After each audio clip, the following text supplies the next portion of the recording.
Okay, so ready to dive into a pretty dark world.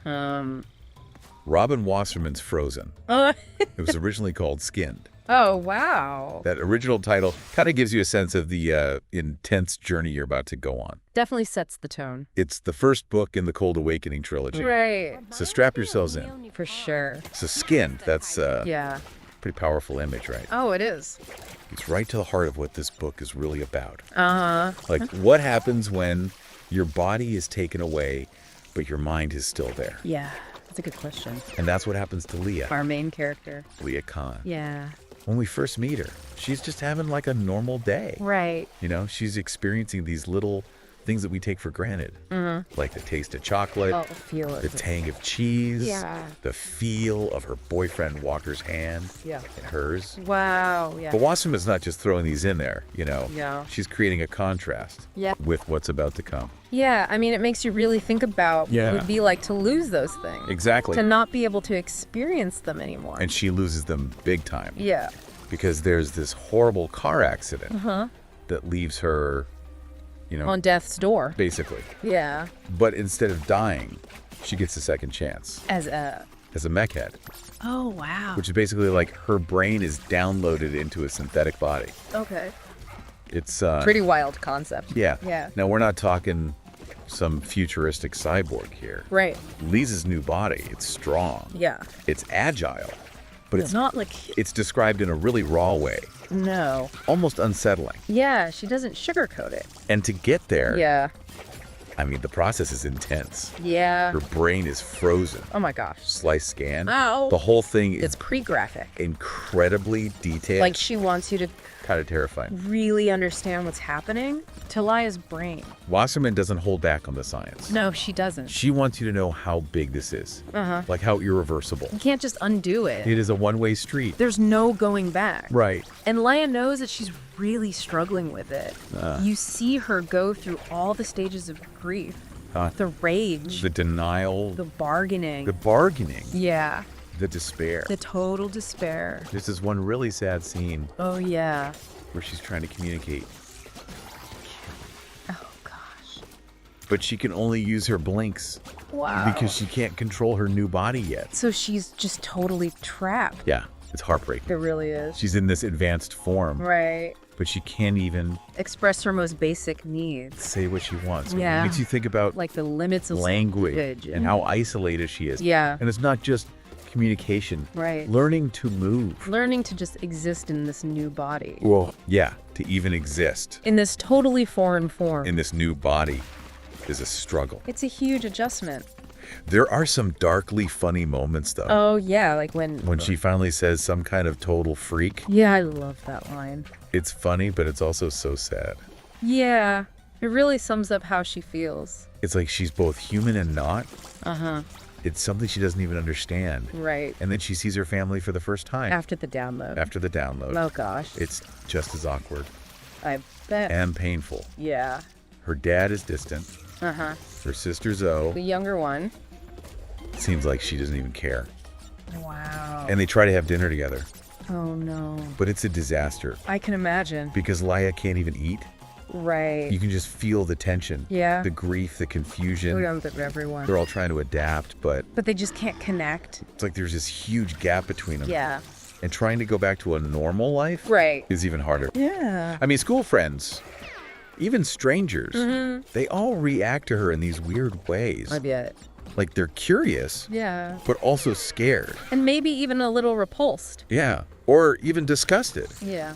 There's this horrible scene Oh, no. where this guy at a party, he thinks she's just a machine Oh, gosh. and tries to grope her. Oh, that's awful.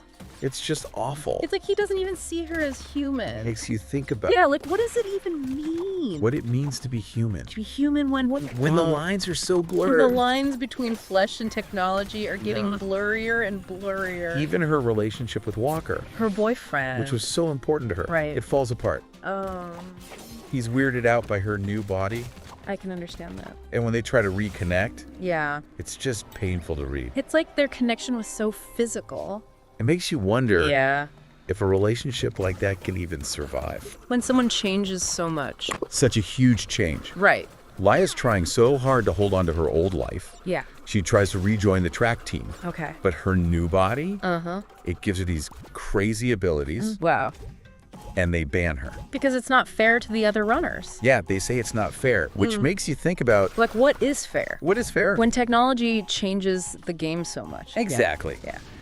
And then there's this girl, Bliss, Another student. who gives a presentation saying that mechs are just appliances. Like refrigerators and stuff. Yeah, like cars or refrigerators. Wow. But in Auden, Okay. this other student, he defends Laya. Good for him. And they have this huge argument About whether mechs are people. about what it means to be a person. Right. It's like this mini version Yeah. of the bigger debate in the book. Like, what makes us human? Is it our consciousness? Our emotions? Right. Our bodies? It's a complicated question. And then religion gets thrown into the mix. Oh, how so? When Leah meets this Father.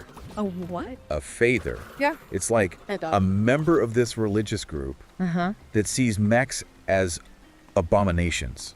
Like they're an affront to God. Exactly. Wow. It adds this whole other layer Of moral questions. of ethical dilemmas. Yeah. It's like, how do different beliefs Right. deal with these advancements? When they challenge their fundamental beliefs about life and death, Yeah. that's a tough one. And speaking of different perspectives, Okay. Laya goes to this support group For other mechs. for other mechs. Okay. And they're all dealing with it in their own way. Huh? Some of them are defiant, like Quinn. Okay. She embraces her new ability. It's like, bring it on. Yeah. Okay. But others are angry. They're full of rage. Yeah. And loss. Makes sense. It shows there's no one right way Right. to deal with this kind of change. Everyone grieves differently. It's a very personal journey. And then just when you think Laya's life can't get any worse, she walks in on Zoe and Walker Together. together. No way. And Zoe just shrugs it off. Oh, gosh. She's like, blood is thicker than water, right? Wow. That's cold. It's like a punch in the gut. Yeah. It really shows how isolated Laya is. Like everyone's betraying her. Yeah, and how betrayed she feels. That's rough. And all of this leads to her second jump from the waterfall. The same waterfall from the accident. It's the same one. Wow. But this time she's not alone. Who's with her? Auden's injured. Okay. And this other mech, Jude, Uh, he's not who he seemed. what do you mean? He's a lot colder Oh. and more calculating. Beaks. These scenes are so tense, you're Yeah. just waiting to see what happens. Right on the edge of your seat. And then a new Ani bracket. drops a bomb. What is it? She says none of them actually volunteered for the download. What? It changes everything. It's a conspiracy. Yeah. It makes you question everything. Who has the right to decide these things? Right. It's really scary. Yeah. The jump itself Yeah. is described in such detail, and the search for Auden afterwards. Okay. It's terrifying. It's like you're right there with them, And the book ends with Laya in the hospital, watching over Ogden. watching over Auden. Oh, wow. He's unconscious, Yeah. and she's just hoping he'll be okay. It's a cliffhanger. It is. You just have to know what happens next. It's brutal. It really makes you feel for Leia It does. after all she's been through. But it also shows how strong she is. Yeah, she never gives up hope. That's one of the things I love about her. Me too.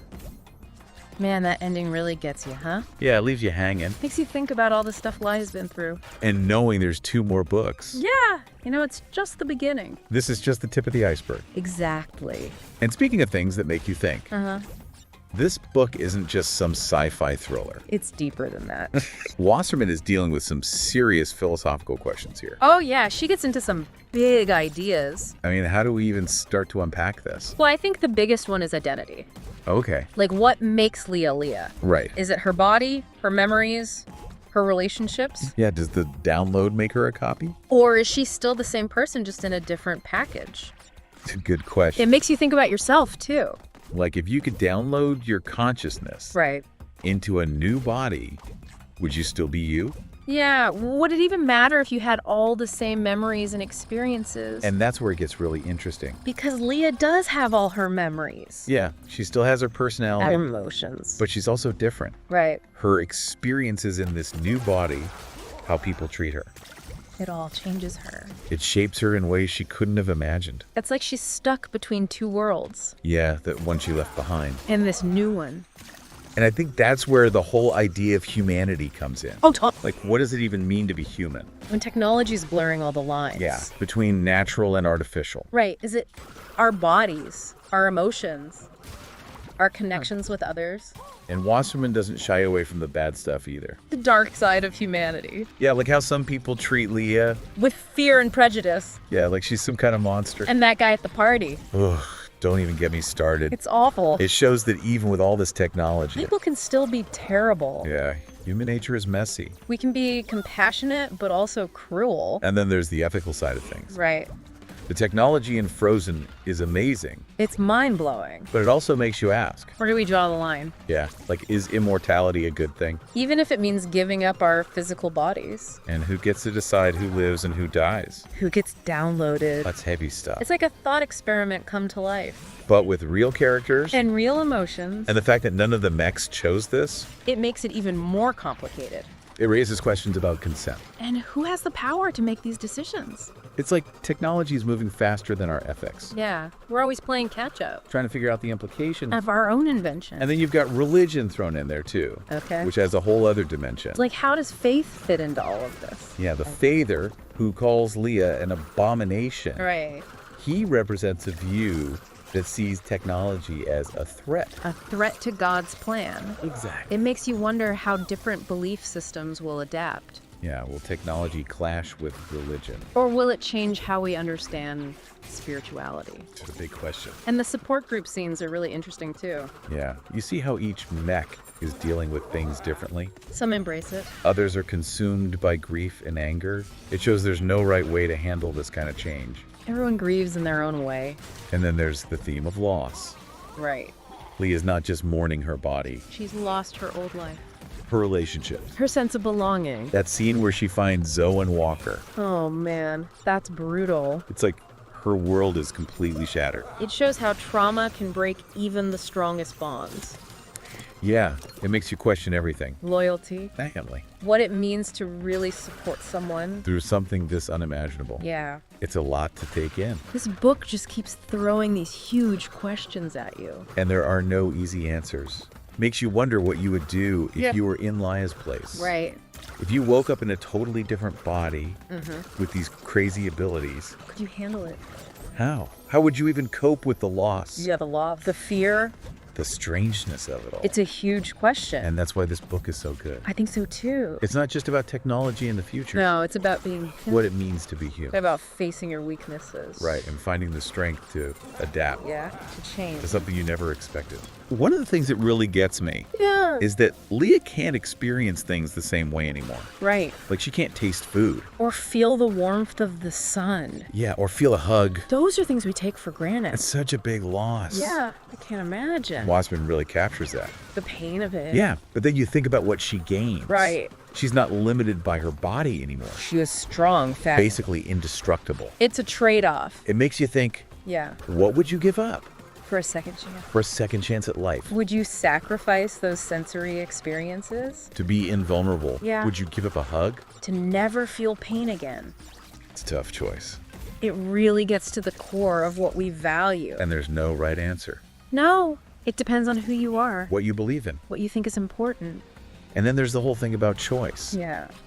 Leah didn't choose this. Right. It was forced on her. She had no control. So even though she gets a second chance, it comes with this burden of not being in control. Of her own destiny. And that adds another layer to the ethical questions. Definitely. Like who gets to make these decisions for others? Especially when technology gives us so much power. Yeah, we can manipulate life and death now. And we don't even fully understand the consequences. It's a question we need to be asking ourselves. Especially as technology keeps advancing. Are we ready for the challenges? The ethical challenges that come with this power? This book is a warning. A reminder. That even with good intentions, technology can have unintended consequences. It makes us think about the choices we make. As individuals and as a society. And what those choices mean in the long run. It's a book that sticks with you. It really does. It's unsettling. Thought-provoking. But also hopeful. Yeah. Because even with all the loss, Leah finds a way to adapt. To connect with others. To keep fighting. To keep going. It's a testament to the human spirit. Our ability to survive. To find meaning, even when things are really tough. Yeah. So if you're ready for a wild ride, A real mind bender. that will make you question everything. About identity, about humanity. About the future. Then you need to read Frozen. It will make you think. It will make you feel. It will stay with you long after you finish. Yeah, it's a powerful book. And that's just the first book in the trilogy. Right. There's 2 more to go. So Laya's story is just getting started. And things are about to get even crazier. If you want to talk about it more, Share your thoughts, your reactions. head over to our website or social media We'd love to hear from you. and keep the conversation going. Yeah, let's dive deeper into this world together.